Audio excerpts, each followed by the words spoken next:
Good afternoon, everyone, and welcome to today's workshop is on library engagement platforms. Really pleased to have back with us David Lee King to talk about this topic. David is the Digital Services Director at Topeka and Shawnee County Public Library, where he plans, implements, and experiments with emerging technology trends. He speaks internationally about emerging trends, website management, digital experience, and social media, and has been published in many library-related journals. David is a library journal mover and shaker.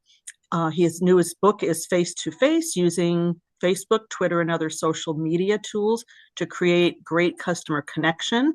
And he blogs at www.davidleeking.com. So welcome, David. All right, thanks. All right, let me find my slides.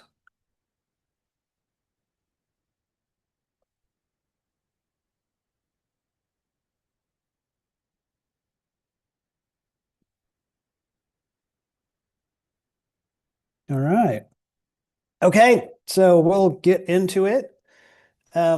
This presentation is focused on library engagement platforms. So library software has come a really long way from the early days of online union catalogs and databases.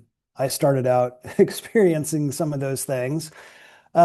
Today's modern library utilizes one or more library engagement platforms with the goal of informing customers about upcoming events, wishing them a happy birthday, or maybe inviting them to use their library card to check something out. These software-based platforms help the library and the customer connect through different types of interactions and prompts using a variety of communication channels, including email, text messages, and mobile phone notifications, among other things. So let's explore this newer type of software platform and see what they do. First, we will define some things. I'll define what a library engagement platform is and what I mean anyway, because it's a difficult thing to define because these platforms are very customized and pretty unique. There's a broad swath of different types of platforms that some companies are building these days. So let's first start out with some broad definitions. First, let's define what I mean by engagement, specifically online engagement. So examples of this type of interaction in a library setting might include, well, online things like leaving a comment on the library's Facebook post or clicking like on a photo in the library's Instagram account. Those count as a form of online engagement. It's showing activity. It's showing a connection that a customer made to the library. So another example might be a customer visiting the library's website, maybe reading a blog post and visiting a page about a library service. That's another type of engagement. A customer finding out about a library event and sharing that event on their personal social media account, like on Facebook or something, is another example. All of these are different types of interactions and engagements. So that's sort of what I mean by engagement. Somebody interacting with quote unquote the library, the online version of the library. Then I'll also define platform. So the idea with the word platform is that someone builds a platform where other activities can happen. So in the photo I have here of a lovely deck in somebody's backyard, not my deck or my yard, but maybe it should be. I like that deck. But if you have a deck in your backyard, that deck is a type of platform. So then activities like a family gathering or a fun dinner in spring once we get there, or gardening or reading a good book, all of that stuff happens on the platform. So the platform, in this case, your deck, supports and facilitates those actions and activities. And that's sort of what I mean, but just the library online software version of that. So there are different types of software-based library platforms. Some are pretty traditional. For example, a library catalog is a type of online platform. with the goal of helping people find things to check out. It is a book and content finding platform, right? The goal's not really standing on the platform, it's checking stuff out. That's the engagement. Social media is another type of platform. For example, Facebook is a platform where people interact. You don't think so much about the underlying platform when you're using Facebook, right? You're instead focusing on content, on scrolling through Facebook posts and maybe clicking like, maybe adding a comment or choosing to share something. So then you smush all that stuff together and you get library engagement platforms. So there are a bunch of newer online activities that libraries are starting to use the last few years, especially. And that's where library engagement platforms fit into the mix. So my definition, putting these concepts together, a library platform is an online software-based solution that allows library patrons to connect and engage with the library through a series of interactions. These platforms serve to make connections between the customer and our collections, or between the customer and our library services. Library engagement platforms remind customers to use the library. In the process, these tools help keep our customers engaged and coming back for more. So that is what I'm talking about today. And I have these interactions sort of organized into 7 groups, roughly. And they include email interactions, customer relationship management or CRM platforms, registering and reserving. I have one called On Your Phone, one about gathering data, one about ads, and one about customized marketing help. So let's examine each of these in a little more detail. And we'll have we should have time for Q&A at the end of this presentation. So write those questions down and ask them at the end. Okay, so for the first type of platform, we will talk about email interactions. And honestly, by the time talking about this slide just makes me think you have probably already gotten a bunch of emails today, right? In fact, you probably have multiple email accounts. Like me, I have 3 different email accounts, 1 work and 2 personal ones. And I can probably access my email pretty much anywhere where I'm am at the moment, just using my phone or my laptop or whatever. Pretty easy to get to that stuff. And check those out. But I get hundreds of them a day. I think I counted once in my 2 major email accounts, I get 200 to 400 emails a day. Mostly junk, of course, but that's a lot of email to sift through.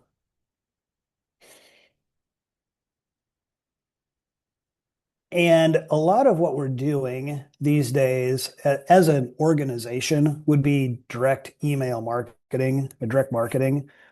Some people always ask, well, does that even work? Do people click on those? I mean, think about your own email use when you're going through your email. How many of those types of emails from companies are you just deleting or marking as spam, right? That kind of thing. Interestingly, though, so there is something called an open rate on email marketing campaigns. And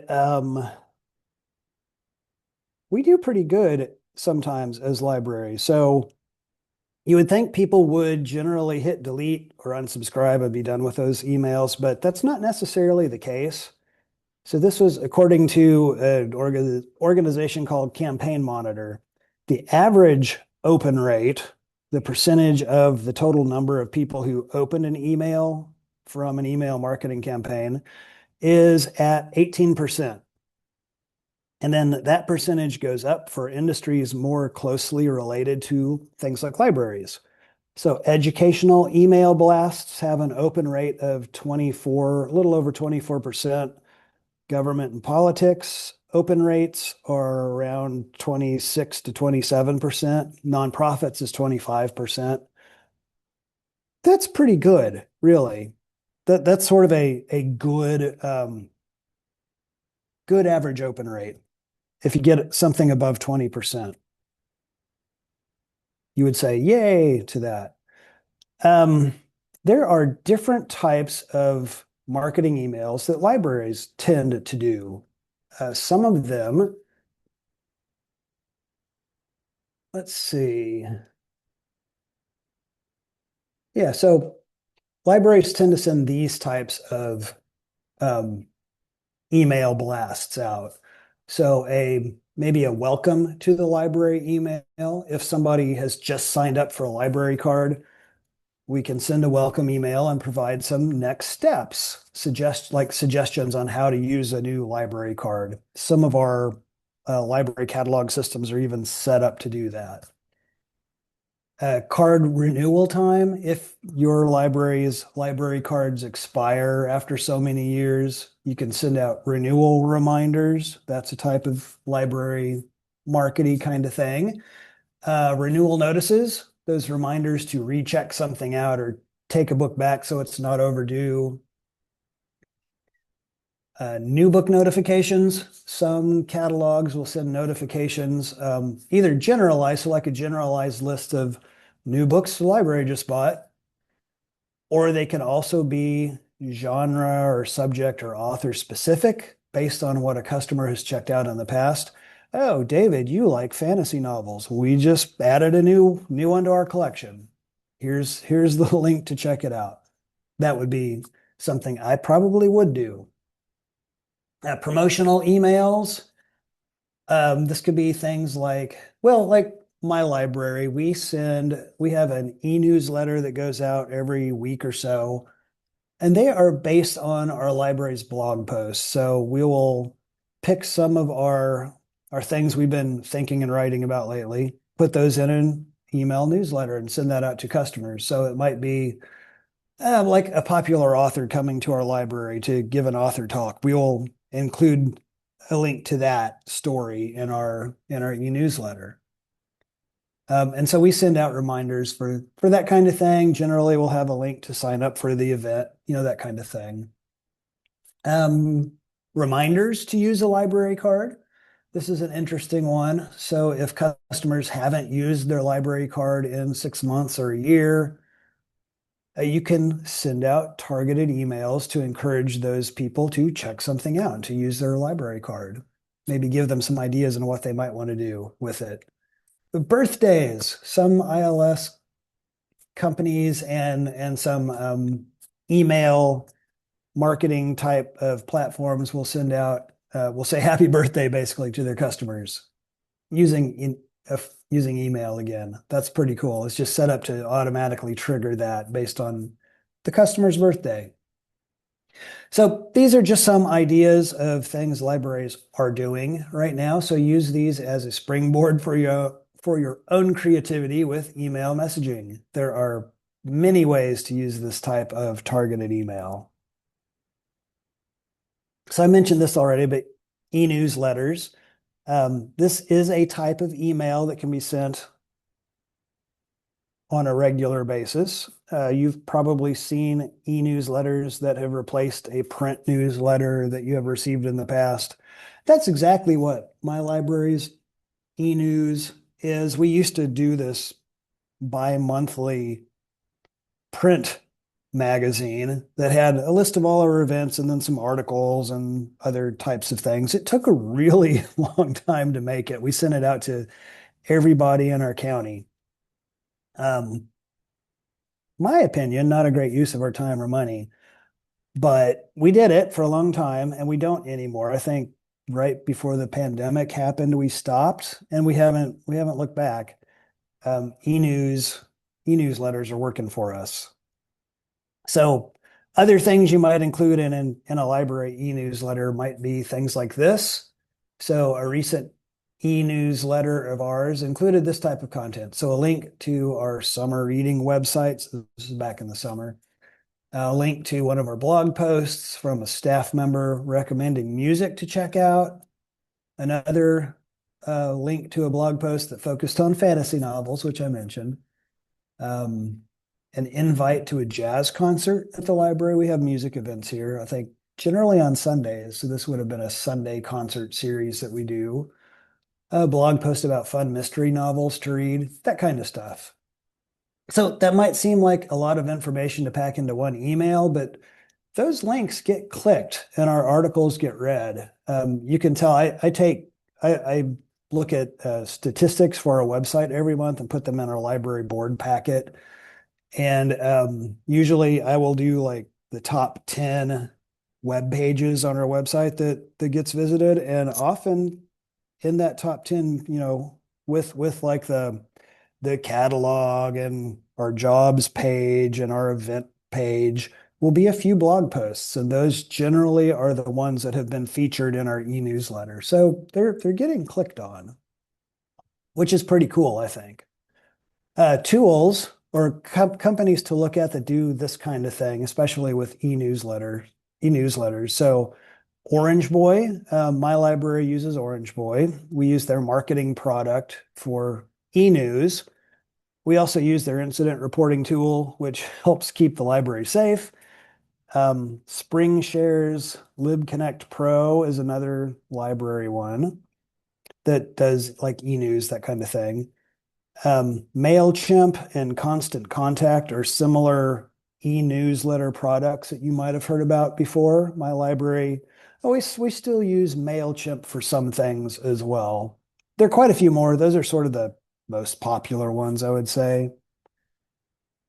MessageBee is a newer tool, newer library-focused tool that works well for funneling like text messaging and emails, especially notice type emails.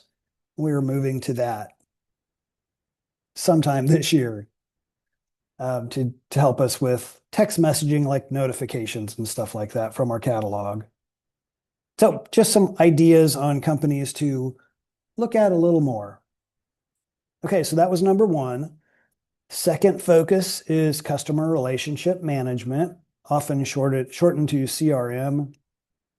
This is a weird one, I think. So a customer relationship management platform, there's quite a few uses for it. It depends on the industry you're in. I mean, I know we're all libraries, but other industries use this quite a bit. So a popular one, you might have heard of Salesforce.com. A lot of salespeople use CRM tools just to keep track of their customers and their potential customers. So from Salesforce says CRM is a technology for managing all your company's relationships and interactions with customers and potential customers. The goal is simple: improve business relationships to grow your business. And a CRM system helps companies stay connected to customers, to streamline processes, and to improve profitability because they want to make the sale, right? So basically, this is a database about your customers and how they interact with your company and your company's products. It keeps track of contact information and what people have purchased and shows potential leads. This is a handy tool for anyone who has customers and needs a better way to manage customer relationships. Oddly enough, this sounds a lot like the patron database in our library catalogs, right? In a way, it doesn't do all those things, but it does similar things. There is at least one CRM product that I know of that's a library-focused one. So SpringShare, for example, they have a product called LibConnect and LibConnect Pro. And this works in conjunction with SpringShare's other products like LibGuides and LibAnswers. But it can be a powerful platform to help a library manage and gather customer data by managing individual customers. So you might want to read more about that.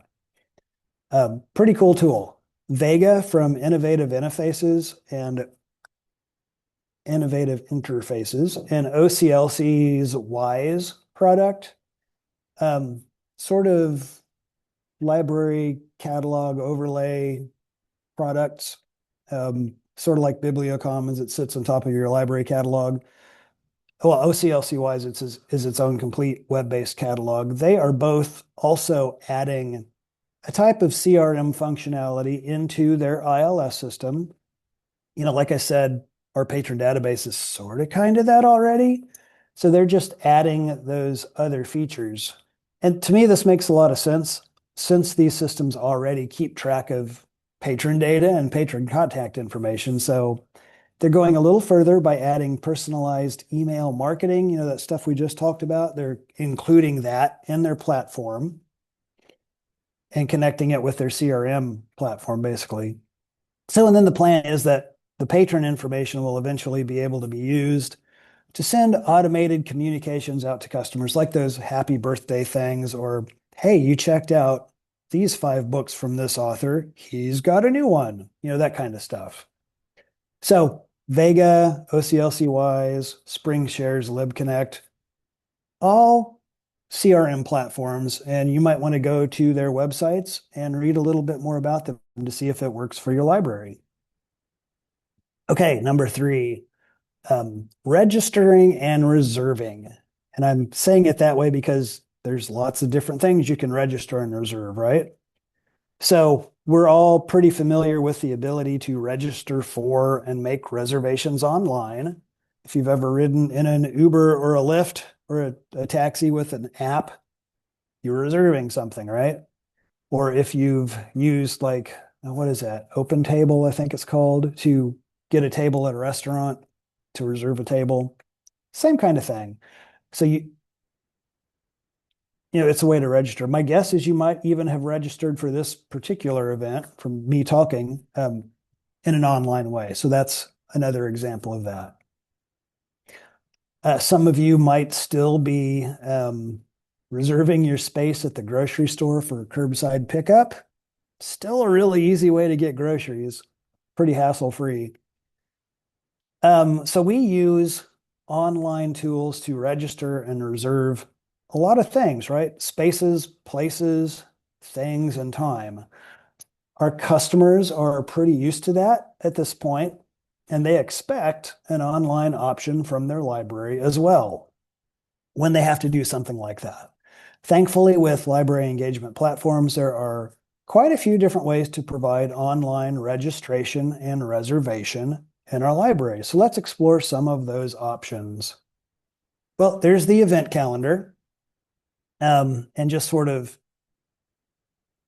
I'll start there, the event calendar. So a lot of these are popping up from different companies. Most libraries have some form of a calendar of events. And modern library calendar systems allow customers to register or reserve their space at events, like a class or story times or author talks, book clubs, that kind of thing. Some calendar systems also let people sign up even if the meeting is over capacity. So my library, we use Communico for this kind of thing, and it's got a waiting list for popular events like author talks. So people will be put on the waiting list. And then we actually do an overflow room and live stream through Zoom to another room when we have that. We don't have that very often, but sometimes we do. Many calendar systems also offer reminders, like the ability to add a library's event to your personal calendar, like your email calendar, your Outlook calendar, or Google Calendar on your smartphone, or to send an automated email or text reminder, which is nice. You can also make a room reservation using tools. So again, we use Communico for this. This is also popping up in many places. Calendars are a really good solution for library-led events. But if your customer just wants to reserve a meeting room space at your library, and you have enough meeting rooms that makes sense, you can do that online as well using room reservation software. So often this is built into event calendar systems. So for example, Communico again offers modules for attending and reserving both. So it's a calendar system. It's also our meeting room reservation system. Library Market's library calendar product also combines event and room management into one system. SpringShares LibCal, I think, does a similar thing. There are quite a few of these out there. A lot of companies doing a similar thing, and they work really well. So also reserving stuff. You might have stuff that people have to reserve.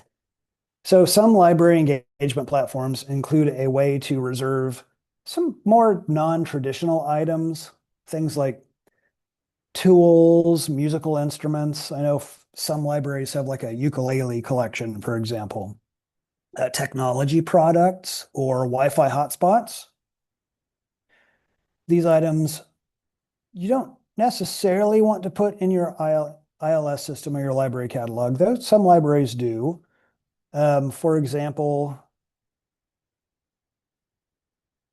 during the pandemic, my library repurposed a bunch of customer training laptops for staff, and we used SpringShare's LibCal product to allow staff members to check out the laptop, which worked so well that we're still doing that. So we have now, let's see, we have laptops, hotspots, a sound system, and some other things like that that staff can reserve. I think some iPads. All of these things staff can reserve to use like for an event or something like that. And they do that through SpringShare's LibCal, through their equipment part of that. We call it our technology toolbox. We are actually to the point of, so we have, I'll call it a vehicle fleet. We've got like 7 or 8 different vehicles that aren't like bookmobiles, like delivery vans, some SUVs, that kind of thing that we use out and about in the county for deliveries, for courier services, to get staff to an event, that kind of thing. And it's getting busy enough that we're looking for a reservation platform for the vehicles. That's a very new area for me. So check back with me in a year and hopefully we figured that out. Also, some libraries let customers check out things like zoo or museum passes or similar passes with area cultural institutions, museums, that kind of thing. So some library engagement platforms have a way to help keep track of these types of passes too.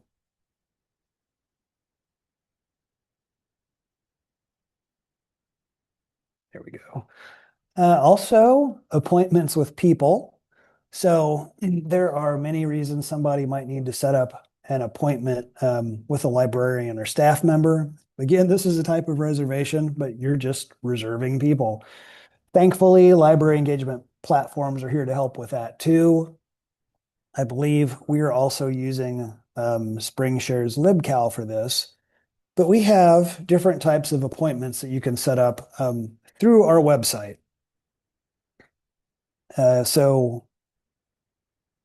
And other libraries do a similar thing. So maybe booking time with a specialist, like a reference librarian or maybe a genealogy or a local history specialist. Reserving time with a tech-focused librarian for one-on-one gadget help. We used to do a lot of those one-on-one and online, and we would have a area of our website where you could make an appointment for that. Some libraries have social workers on staff and have a way for customers to set up appointments with them just to, work through important things that they need to work through. My library offers a notary service of all things, and we let customers set up an appointment online for that service.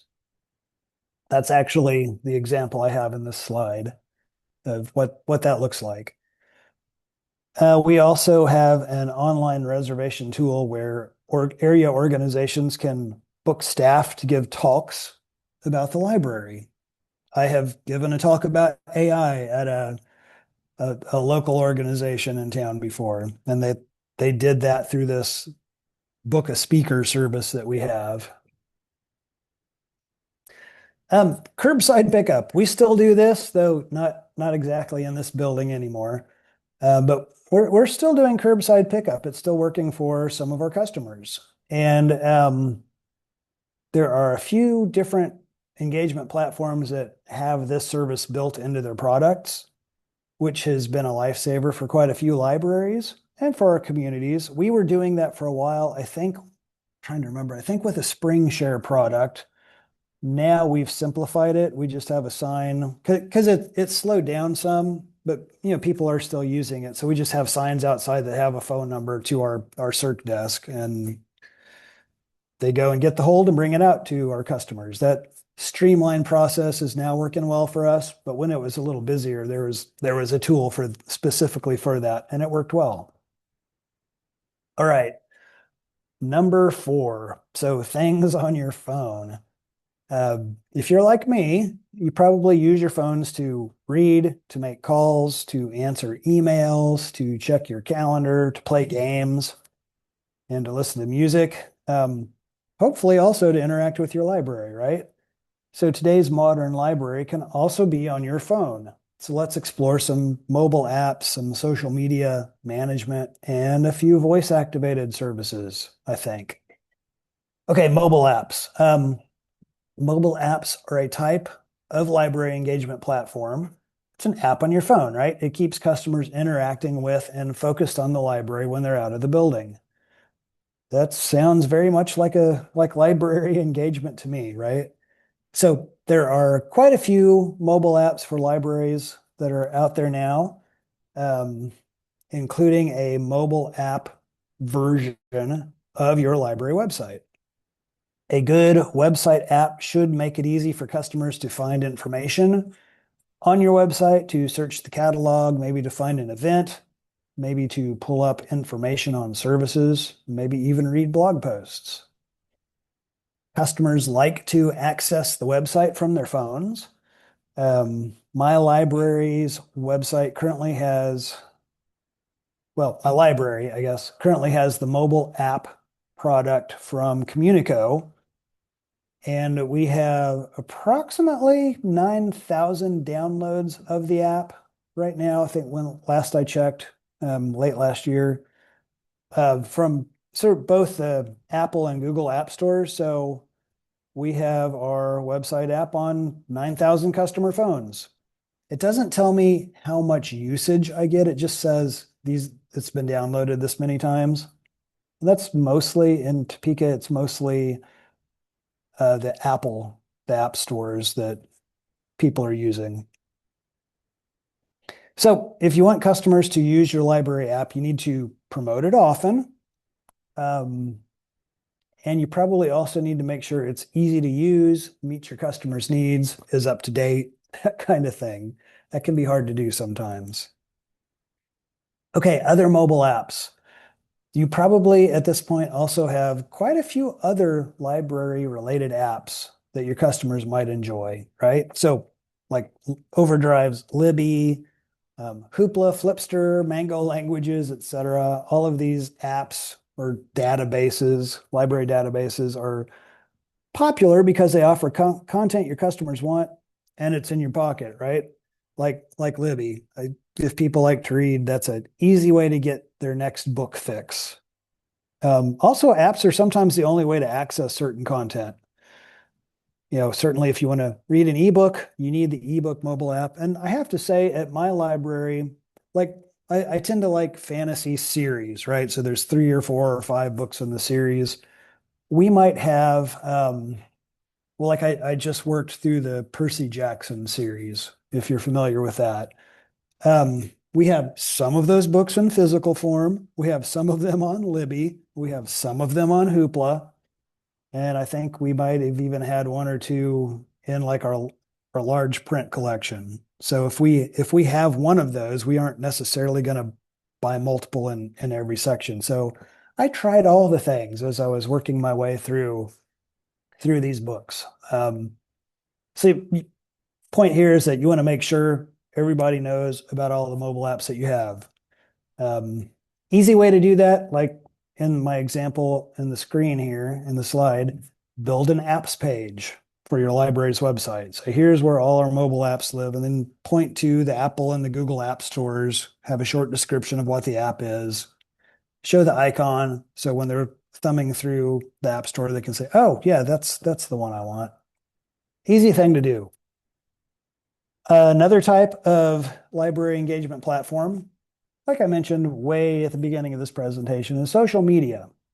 So social media offers direct two-way customer engagement, and it's a good idea to use social media platforms to reach your library customers since they are probably already using those platforms.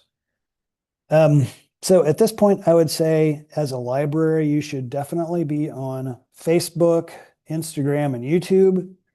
Anything beyond that really depends on the needs and the habits of your customers and, what your community uses.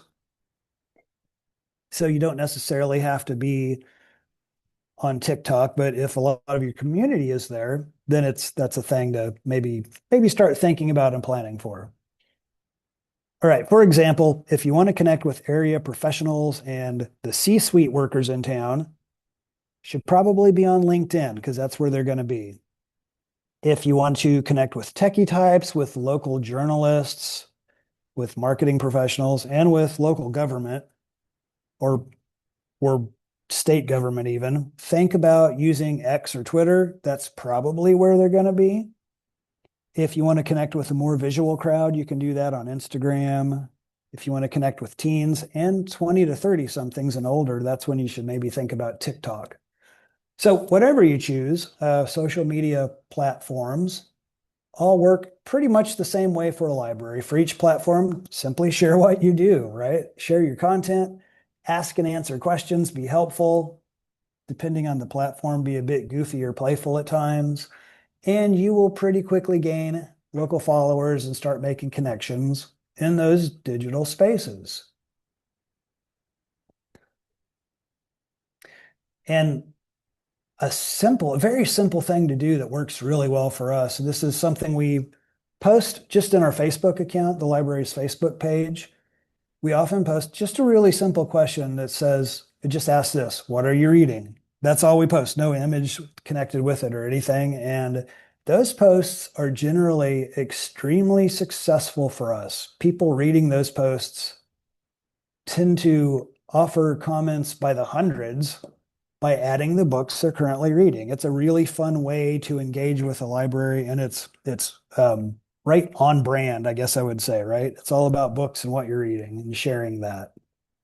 Okay, voice activated services. I've got two things here, I think. Let's see. So one, a company called MyLibro is building voice activated systems, which is a pretty cool idea.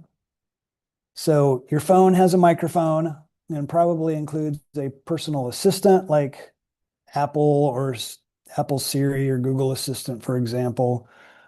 Other apps on your phone and devices around your house, also interact with voice commands. You might do that at home, like talking to Amazon's Echo or Google's Nest Mini, that kind of thing. More library apps are starting to develop that. This one is not a library app, but we are buying one right now. So this is a service called Translate Live. And it is a language translation tool. Somebody at my library heard about this, so we're going to get one and experiment with it to see if it works. It looks pretty cool. It's basically two Android tablets stacked up against each other, and they're voice activated. So the customer would click on like Espanol if they are a Spanish speaker. We click on English on our side. And then as they ask a question, it is translating what they're saying into text and then translating that Spanish text into English on the other screen for the librarian. So they can see the question and say, oh, here's how you do that. Or, here's what you need to do. And then it translates that back into Spanish for the other person and speaks it and also shows the text on the screen. If I remember right, this service cost about $2,500. So the price of a fancy computer, basically. and I've not used it yet. We will see. Your mileage might vary, but it sounds like a really useful thing. We get a lot of Spanish speakers here in Topeka right now, so that are, coming up and asking questions. This might solve a big problem for us. We will see. But thought I would share that with you guys. All right, we've got a few more platforms to go through. Number 5, gathering data. So let's talk about analytics and data a little bit. So all of the products and services I've been talking about, say they engage your community. Well, there are ways to measure that success by using data from different types of analytics platforms that we collect from library engagement platforms. So some examples of that, some easy things to do would be like, well, not easy, but usual things to do would be like community surveys. So some engagement platforms actually can create and run community surveys. And so this is an easy way to find out about what your community wants without waiting until they come to the library to ask about it. Surveys can be done online, through email, that kind of thing. Can also do a website survey, similar to community surveys, but you house it on your website, and then maybe share it out through those e-newsletters, that kind of thing. Dashboards. So this is more an internal focused one. You'll definitely want to analyze the data you collect from your surveys and just from use of your library platforms. And there are a few companies that do this kind of thing as well. And then community analytics. You can use some companies offer like GIS and market segmentation tools to get data from your community. Those are some things to think about there. So some examples of companies doing this. So SpringShare's LibInsight product. It is a way to put a lot of your data into one place to get a dashboard. My library uses Orange Boy's Savannah to do a similar thing. Also, Library IQ. If I'm remembering right, Orange Boy and Library IQ and Library Market just they merged into one company. But so Orange Boy and Library IQ have quite a few examples of ways to gather data. So I'd go to those two companies' websites, orangeboy.com and maybe libraryiq.com. I haven't visited that one in a while. And read up on that. So they have some really cool like dashboards and ways to get some community data so you can start funneling through that and decide where you need to focus on next. Okay, 2 more. Number 6 is ads. This is a short one. So there are different ways to do ads. My library uses a fun service called Koios, Koios, Koios. It's a Greek word. Weird name for a company, but so what they do is manage a Google Ads account for us. So their Google Ads product, they have free nonprofit versions of Google Ads. And Koios manages that nonprofit Google Ads account for libraries. And then what that does basically is, those Google ads you see during Google searches, the sponsored things or the stuff off to the side. It makes those for my library, basically, for whatever we tell them to focus on, which is pretty cool. And it only shows up in people's search results who live in Shawnee County, Kansas. You can also create ads on a variety of social media platforms. For example, you can create different types of ads and promos in Facebook and Twitter and LinkedIn and TikTok and YouTube and Instagram, etc. So why make ads? Because simply put, people click on them. Clicks on different types of paid search listings beat out organic clicks, for example, which would just be like if you think of a Google search, and an organic click would just be scrolling through and finding something to click on, going there. That's organic. If you clicked on one of the ads, that would be not organic. That would be a created ad link and count as a different type of click. So people click on the paid search listings, like in a Google search result, by nearly a 2-to-1 margin for keywords with that are pretty focused on what the person is looking for, which is amazing to me.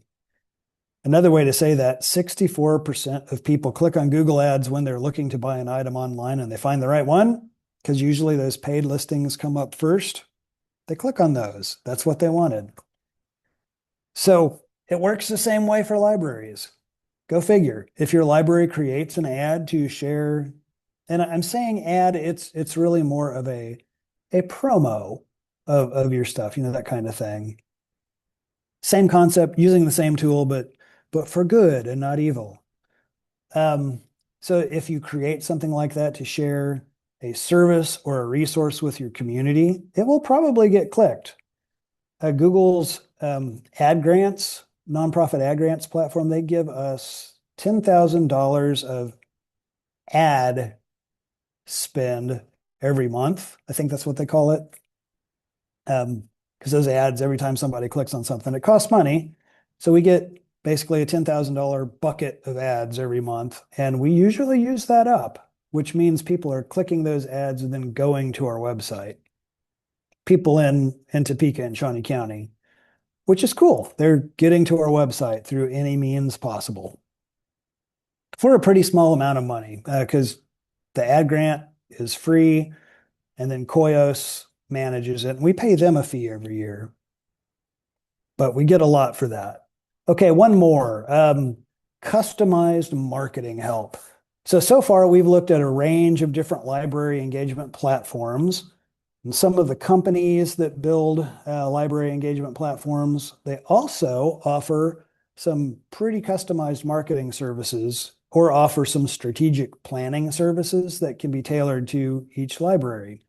So why include marketing services in a presentation about library engagement platforms? Well, your marketing plan, your branding guidelines, and other strategic planning, in a way, you can think of that as a type of platform as well that you use to engage with your community. And some companies are offering some marketing services directly in their product. So let's look at a few of these. Okay, so there's Library Aware.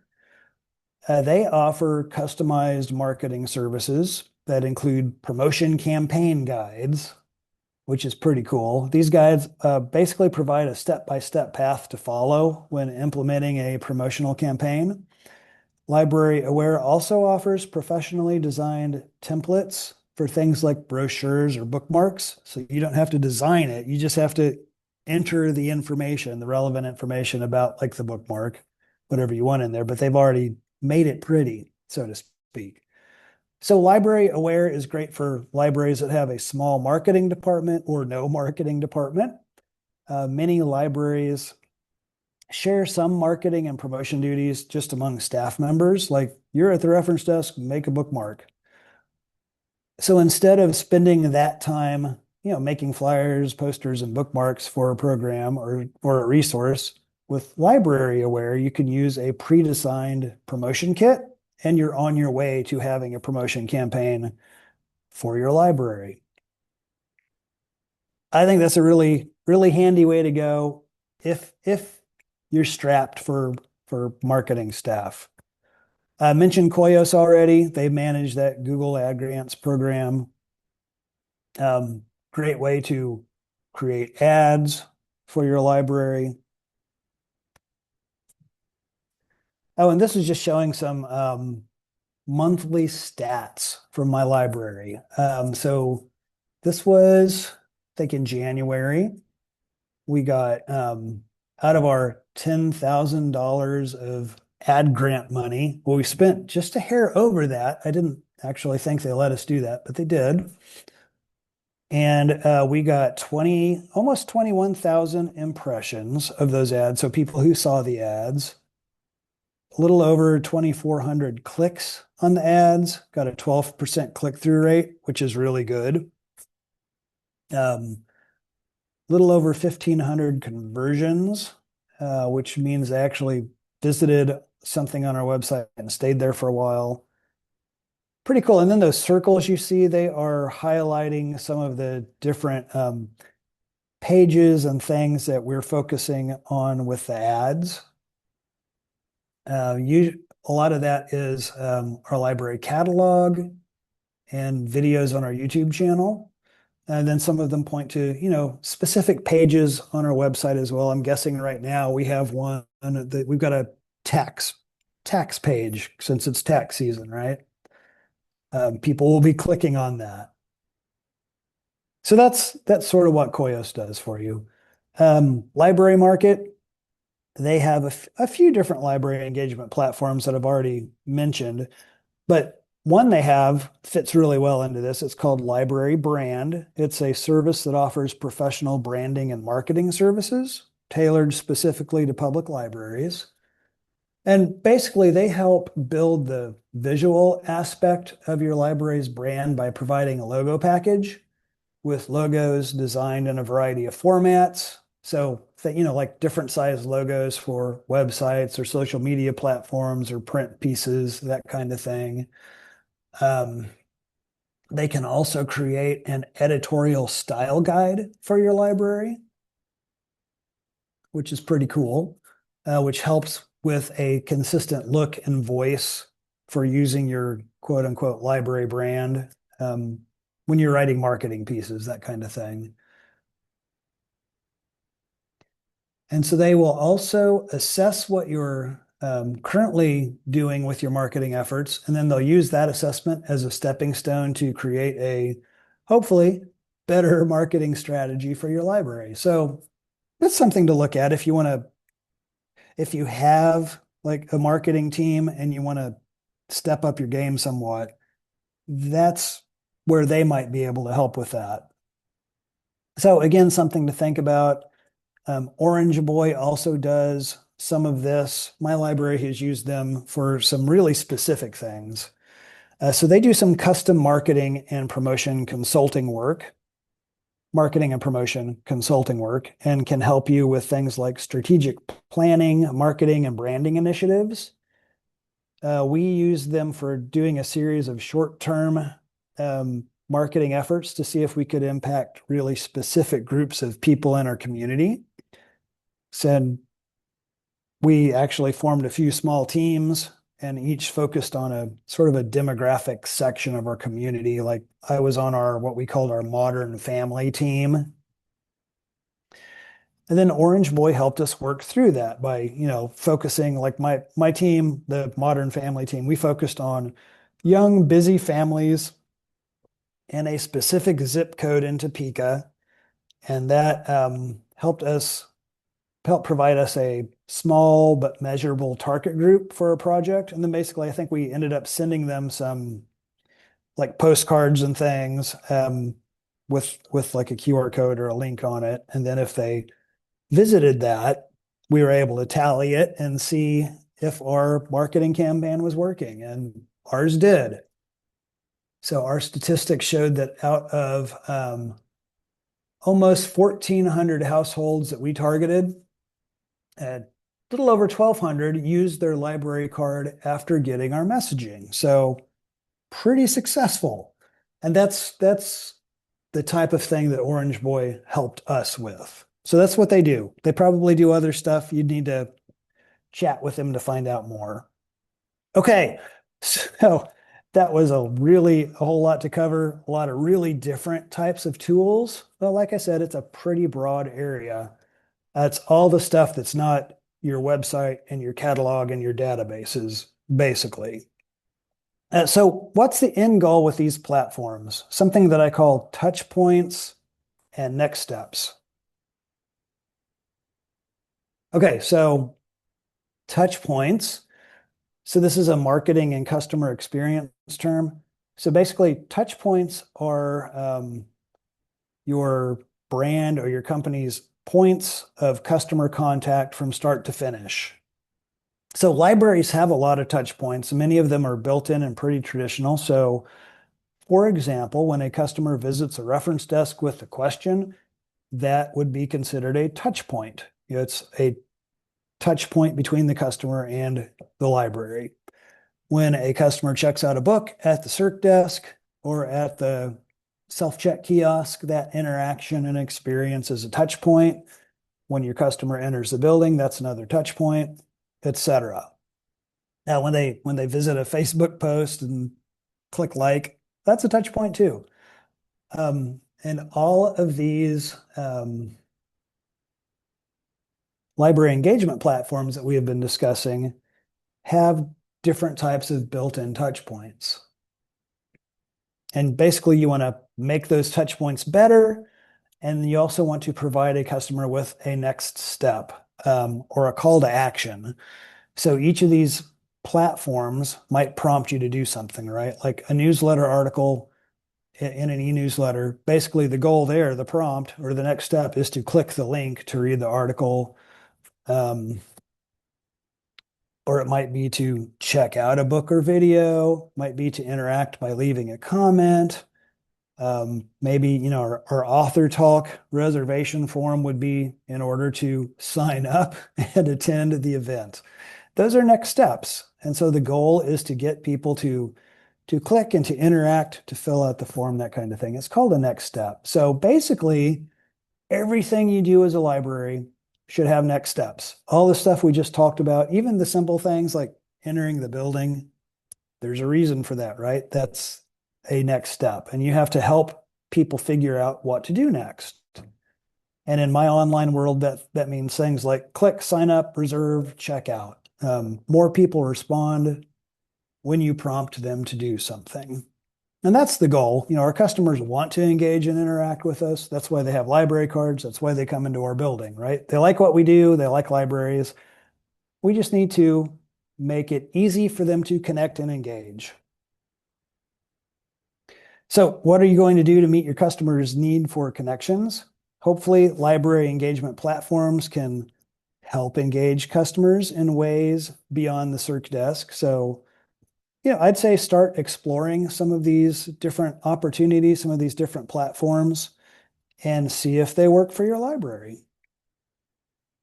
Okay, thank you. I will mention, this is a couple of years old now, but I have what used to be called library technology reports on library engagement platforms. You can still buy it at the ALA store. So that might be something to look at. Your library might have it already. So it's a longer version of this presentation, basically. All right, that is my presentation. I will stop sharing my slides. And if you guys have any questions, we've got a couple of minutes. I will try to answer those.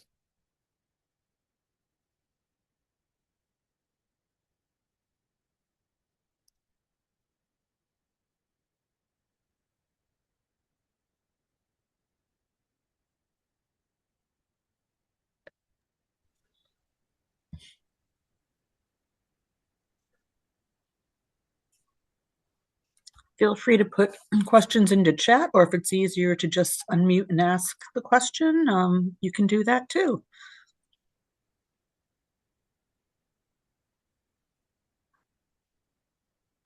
So Amy asks, are there any privacy concerns with any of these platforms? I guess the short answer is yes, of course. That should be something that as a library we're always concerned with our own stuff and with any of these third-party tools that we use. Thankfully, especially the more library-focused ones tend to, they know their customers are public libraries, so they're thinking about that. But yeah, you want to make sure that's built in, right? So good thing to think about. And depending on the platform, it would be something that you would need to ask that company about, how do you handle privacy issues? How do we use YouTube to engage with our patrons? So we are using it in two ways. One, like everybody does, we're doing slightly longer form, sort of I'll call normal YouTube videos, but we're engaging the most with YouTube Shorts right now. And I believe I am doing a social media presentation in a month or so for you guys. I'll be mentioning that stuff in more detail. So come back for more. But also, we do some pretty simple things like I think it's called our Monday Minute, but it's basically what's happening at the library this week. We post it every Monday. We post it in YouTube Shorts, in Instagram and Facebook Reels as well, and also on TikTok. Just here's what's happening at the library this week. And it's done in a fun way. And people actually engage with those and come to the library because they saw something in there. We're finding that out. So it's working as a fun engagement tool for us. Molly asks, what would be a good way to measure the effectiveness of an engagement platform? Good question.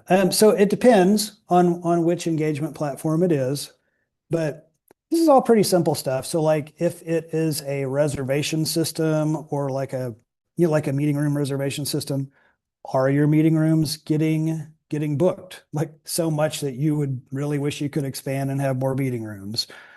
Are your events, are people signing up to reserve their space at your event? Um, if it is, well, like Facebook or something like that, are they commenting? Are they liking? Are they sharing that post? So different ways, depending on the platform, but it's that kind of stuff. With a newsletter, are they clicking the link to read more? That kind of thing. So that's how I would think about that. And you want to set like, especially like um, an e-newsletter, you want to set that up in a way that like people get part of the article and also a link to the rest of it. So then they have to click the link to read the whole thing, which in essence gets them to your website. And then you have a few ways to measure that through the e-newsletter platform itself. Did I get a click? But also, did I get more clicks that month on that news post?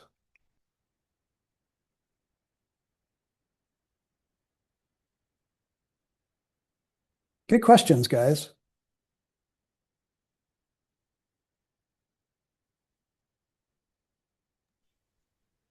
Okay, I don't see anything else in there.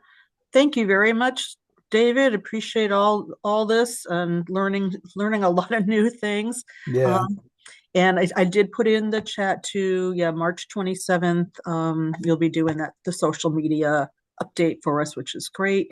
And thank you all for coming. Have a great weekend, everyone. Thanks. Bye.